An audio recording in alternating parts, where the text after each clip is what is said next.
Yeah, thanks, Adam. That was a #1 charting game built by a team of an impressively small size. And the range of visual styles that developers are achieving now is incredible. It shows the engine is really just the paintbrush, and the painting is entirely your creation among an infinite set of possibilities. And now I'd like to invite one of the industry's true pioneers of innovative visual styles and gameplay, one of our dear friends whose company has achieved great success for almost 2 decades, Randy Pitchford of Gearbox.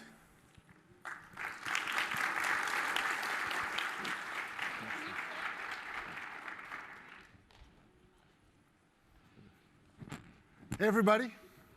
Any fans of Borderlands in the house? You're probably going to like this. This is Brian McNett. He's lead shader artist from the Borderlands team at Gearbox. I'm on the Borderlands team right now. We're going to show you some technology that we're building within UE4 that will power the next Borderlands game. What you're going to see is not a video game, it's a technology demonstration. We use Unreal Engine 4 to render a non-realistic art style, the style that you've come to know as the Borderlands art style.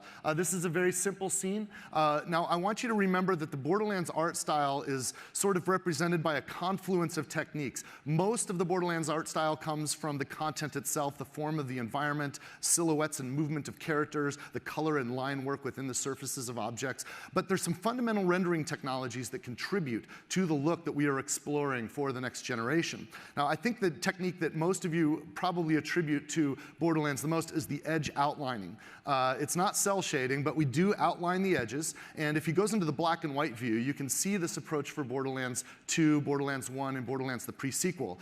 This is a standard Sobel-Feldman edge detection operator. It's a solid, uniform line weight around the outlines of objects that we detect in the rendering.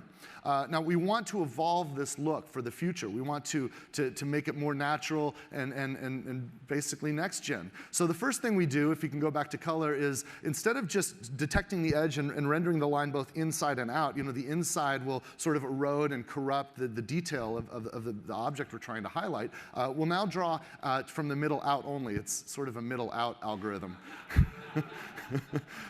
Then we go to variable line weight. This is really important. We also want to do inside silhouettes and edge lines. So if you look at the black and white view again, you can see that there's detailed line work with a variable line weight on the inside of the objects now to highlight more detail in the scene.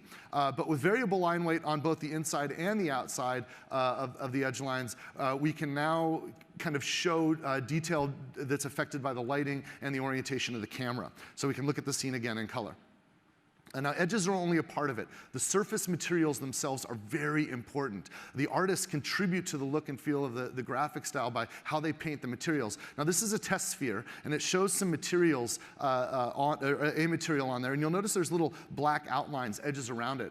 Those black outlines are drawn into the materials themselves, and they're kind of similar to that edge outline, but they're drawn onto the material. We want to render those edge outlines in ways that aren't affected by the lighting of the scene. So now we can isolate those, and we can make them look like wet ink. So you'll notice that only the black outlines are reflective, like as if it's a wet ink. Or we can make them look like metal. Or we can keep them as solid black lines, just like the edge outlines in the scene. And now they're not taking any light at all. There's no highlights there. This is really important for the artist's scribbles and doodles and cross-hatching, which simulates shadows, to come through for the scene.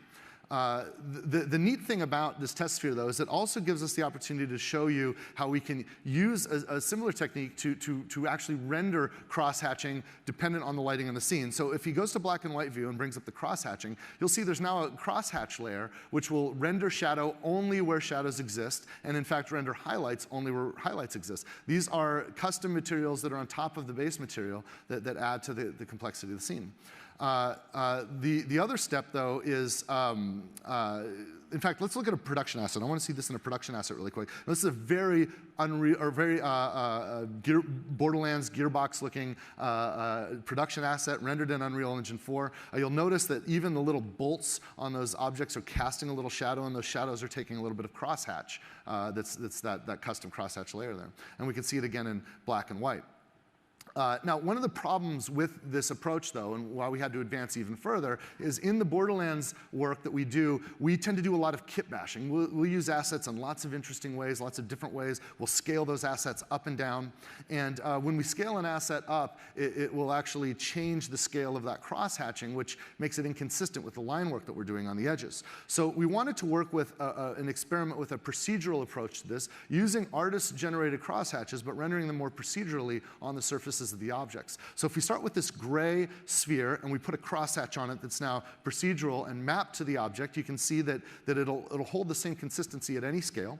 And in fact, we also want to show a highlight on this as well. So we can render a highlight on the other side. Now you notice that the transition between the highlight and the shadow is not perfectly uniform. We think that the artist's hand is really important in the style and feel of Borderlands. So you'll notice it almost looks like someone took like a spray paint can to start to spray paint that shadow on there, and the ink didn't perfectly fall on that surface as you'd expect from a software rendered solution.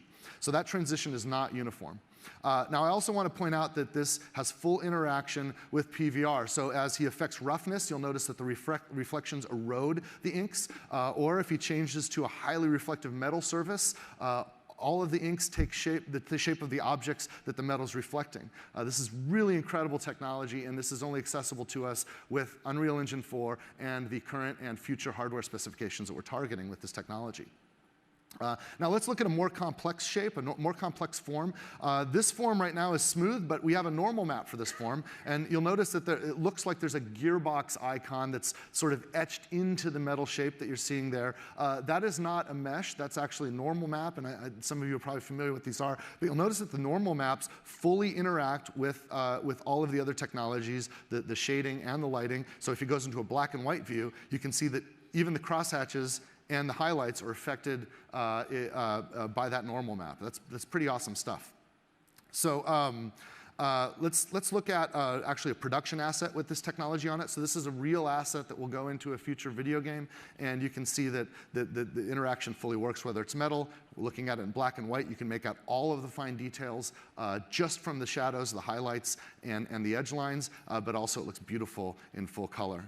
So this is the fully rendered object. Now let's go back to the original scene. Back at this original scene, you can notice that Brian can take control of the intensity and the range bias for crosshatches and highlights. If we add a character, yeah, you can see him affect that. This gives our artists a lot of flexibility, and it also allows the scene to simulate in real time as time of day changes, or as maybe conceivably we have different physics if we, for example, were to explore different planets. There might be different physics in the sun, and the moons might be in different positions than we're used to on Pandora. Now, if we add a character to the scene, it gets really interesting. This is a character that is a production asset, and you can see that the effect that the sunlight has on the inks. You'll also notice that there's an effect we call the ray of God, where the sunlight is sort of piercing through the gap between her arm and her body. And you'll notice that there's rays that come out from that.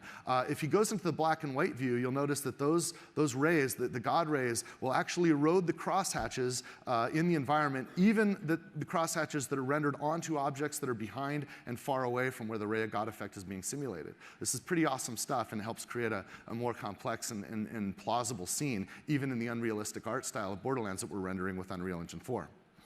Let's take another step. There's a technique when we bring characters into the scene, when we bring soft bodies into the scene, and we bring not totally opaque bodies into the scene, called subsurface scattering. You see that tarp is made of cloth, and her body she's got skin, right? And if you've ever shown the light on your phone through your own hand, you can see that light will actually pass through surface. It's not always absorbed by the surfaces. I want you to forget about the fact that we've cleverly placed the camera here so that her shoulder pad is occluding her face. Don't worry about the character, worry about the technology right now. If we go inside, we can see that the light actually shines through, so that where the character is, she's occluding the sun. It creates a shadow there. The ray of God is still perfectly interacting. So even with subsurface scattering, all of these technologies perfectly interact. And in black and white, you can see the proof. This also works in soft bodies, which is pretty awesome. This is a really complex object that's doing some fluid dynamic simulation. You can see that the cross-hatching and the highlights still work. All of the lighting works in the correct ways, even when it's interacting with the God rays. And sometimes, though, we'll have surfaces that we don't want to take shadows on, such as if we have clean water and the simulation works perfectly. It's just a beautiful simulation using Unreal Engine 4. Now, let's bring this all together. We can actually go into an interior environment. In this environment, I want you to imagine that there's an invisible light bulb that Brian has control of that's sort of floating right in front of those barrels there. And our artists and designers and set lighters can affect the lighting and the intensity and the radius of these lights. And we can dynamically affect the scene in real time or set it up in advance exactly the way we want it to make it look right. One of the cool things about this, if we take this one step further, though, is we can have these lights actually corrupt, distort, and affect those shadow maps, those crosshatches and those highlights that I was talking about. So here's a case where the lighting is actually corrupting and distorting the shadow maps. If you go to the black and white, you can really see how this looks. It's really interesting, and this is really useful for special effects and for special case lighting. So if we go back to color, we'll run a two-dimensional explosion effect. This is a temporary effect, but you can actually see how the lighting affects the scene around it while the explosion goes off, and it corrupts and distorts the shadows in real time. In addition, if you run it in slow motion, you can even see the volumetric smoke effects perfectly interacting with the scene. They're emphasizing the crosshatch shadows where the smoke creates shade, but only until the smoke clears. This is all happening in real time with the simulation. It's beautiful. So now I'm going to have Brian just trigger a matinee sequence that'll pull us out of the scene, and you can see all this coming together, and it gives you a sense of what a future game from Gearbox might look like. Now, I do want to remind you that this is not a video game. This is a technology demonstration of some ongoing research and development at Gearbox Software. Some or all of the technologies that I demonstrated may be utilized for future Gearbox Software video games. If you are a technology company that thinks you can benefit from a partnership with Gearbox as we explore this technology, feel free to reach out to me. If you're a talented developer that would like to work with us on this technology and help it push it further, please let us know. Also, if you're a customer that's looking forward to a future Borderlands game, we're working on it. We'll get you soon. On behalf of all the talented artists and programmers and designers and developers at Gearbox Software, I'm thankful that you've taken the time to see this with us. I also want to thank Tim for letting us come up on stage, and everybody on his team for delivering the incredible Unreal Engine 4 technology that we're using to power our future games. Thank you.